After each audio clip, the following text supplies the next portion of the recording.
Hello mga kamamis, good morning! Pagkatapos ko nga ihatid si Jedsel sa school, pinuntahan ko nga itong si Mama dito sa hotel na pinag-check-inan nila. Malapit lang naman ito sa school ni Jedsel, kaya nilakad ko na lang. Umakyat kasi si Mama dito sa Baguio kahapon para makasama at makabanding nga itong sila auntie. Dumating kasi yung pinsan ko galing Singapore, kaya nakibanding ng kaunti si Mama sa kanila.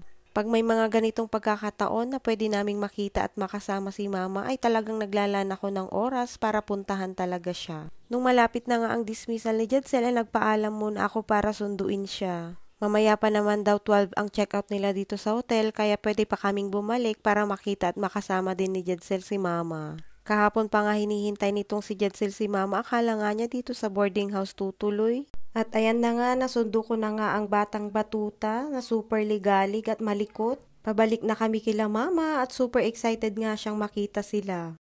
Hoy! Gustong-gusto nga nitong pumunta sa isang hotel kasi nag-aaya nga siya sa akin na matulog daw kami doon. Ewan ko nga ba kung saan niya naririnig o napapanood yung mga ganitong sinasabi niya sa akin.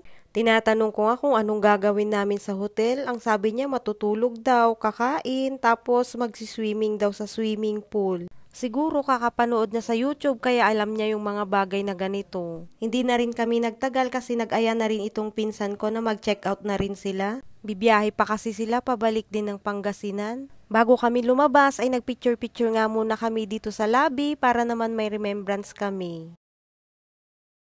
Bago pa nga sila umuwi ay nag-aya pa nga itong pinsan ko na kumain muna kami. Kahit nga nahiya ako ay sumama na rin kami para naman makasama pa namin sila ng matagal lalo na itong si Mama.